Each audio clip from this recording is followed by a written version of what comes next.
This video will guide you through the seal pose, which is a deeper Yin Yoga version of the Cobra. You'll be in the pose for about 5 minutes, but do listen to your body. If you need to come out earlier, please do so.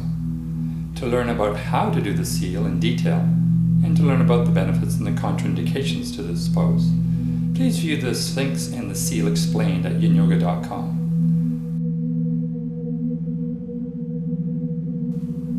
The seal is a deeper back bend, a deeper version of the Sphinx pose. But it's often a good idea to begin with the easiest position first.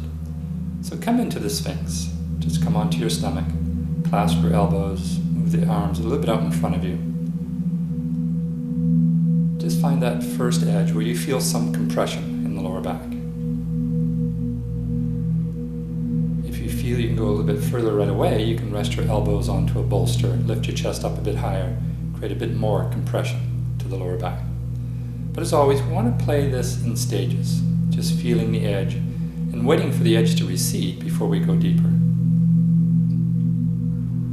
After about a minute or so in the Sphinx pose, if you feel it's time to go deeper, you can transition to the seal by simply turning your hands a little bit outward and then pressing your arms straight. As you straighten the arms, you will lift your chest a bit higher, creating more of an arch in the lower back.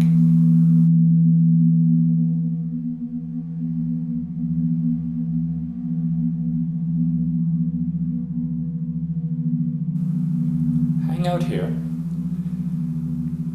Again, you have options for the head. You can let the head hang down if you prefer, or you can lift the head up. Because in the seal, gravity becomes more neutral, it's easier to lift the head up and perhaps even drop the head back. In the later stages, you'll find it very easy to extend the neck.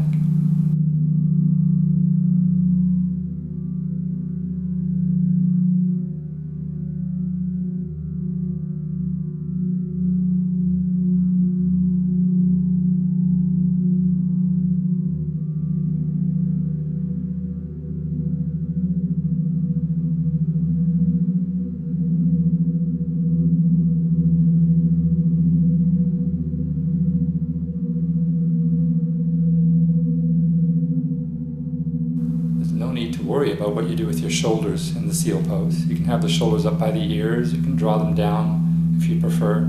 It's not really going to affect what's happening in the lower back.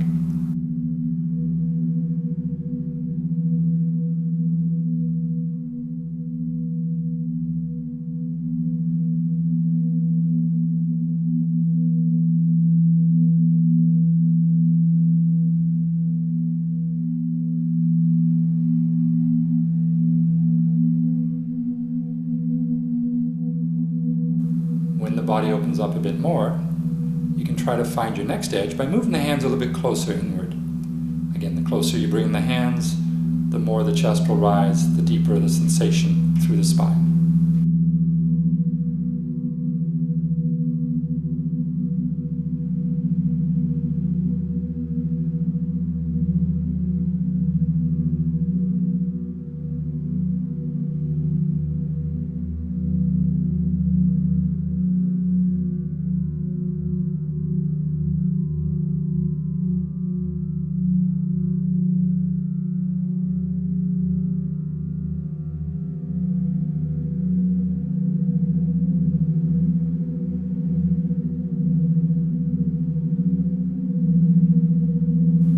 Body's opened up even more, you can bring the hands closer in, maybe right underneath your shoulders, the hands pointing to the outside. In this place is a very deep stress into the elbows, to the wrist, so you're actually stressing the bones of the arms, which can be very healthy for the bones.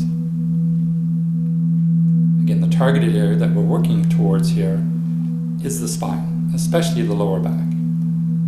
So allow yourself to just marinate here. And if you're still not feeling the pose, you can try bending your knees, bring your feet towards your head. And if you're super flexy, you can just rest your head on your feet. Hang out here for the last few moments of the pose.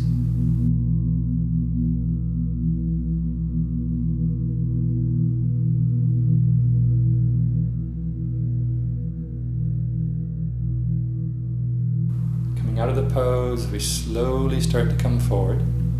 Again, slowly means not fast. Move any cushions away. You can turn your head to one side, rest your cheek on your palms. And whichever way you turned your head, perhaps slide that knee up beside you on the floor to completely release the lower back. Now, we asked a lot of the lower back, so give it some time here to adjust. There's no need to move quickly into any other poses. And after a few breaths, if you still crave a bit more release, you can make your way to child's pose. To get there, you'll have to come onto your hands and knees. So while you're on your hands and knees, if you prefer, you can do a few cat breaths just to release the spine. Just gentle undulations of the spine up and down, emphasizing the downward facing cat, rounding the back up. And after 2 or 3 cat breaths, you can sit back on your heels in child's pose, which is a gentle flexion of the spine, which is a nice counter pose for the deep extension that we just did.